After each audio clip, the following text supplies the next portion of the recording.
અમદાવાદના ભાટમાં પોલીસ પર હુમલાના કેસમાં કાર્યવાહી તેજ કરાઈ છે। ડ્રગ્સ કેસમાં કાર્યવાહી સમયે પોલીસ પર હુમલાના કેસમાં કાર્યવાહી। પોલીસ પર હુમલાના કેસમાં 3 શખ્સની ધરપકડ કરાઈ છે। કાળુ રાજુ ડફેર, નીરવ ચૌધરી અને નિકુલ ઠાકોરની ધરપકડ કરવામાં આવી। ઝપાઝપી દરમિયાન કલ્પેશ ઉર્ફે કંબો પરમાર ફરાર થયો। કોર્ટે આરોપીના 4 દિવસના રિમાન્ડ મંજૂર કર્યા છે।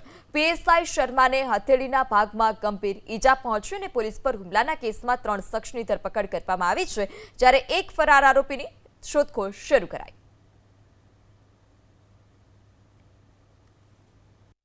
આજે કુલ જથ્થો એમની પાસેથી મળી આવ્યો છે એમના પર્સનલ પોઝિશનમાંથી એ કુછ 197.48 ગ્રામ છે, જેની કિંમત 5,92,000 થાય છે અને બાકીનો જે મુદ્દામાલ છે કુલ મળીને 8,90,640નો મુદ્દામાલ કબજે કરવામાં આવેલો છે।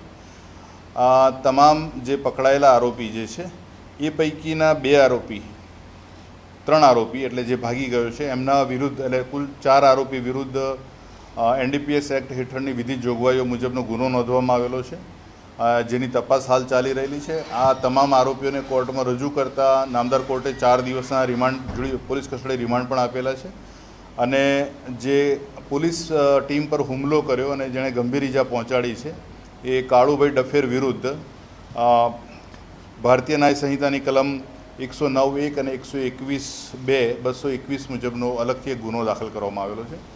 આ બંને ગુનાની સઘન તપાસ હાથ ધરવામાં આવેલી છે અને આગળ આ જથ્થો ક્યાંથી લાવવામાં આવેલો છે, અહીંયા જે પ્રકારે આજે ડીલ કરવા આવ્યા છે એમાં એક જે માંડવી સુરતનો વ્યક્તિ છે અને બીજો સરગાસણ ગાંધીનગરનો છે।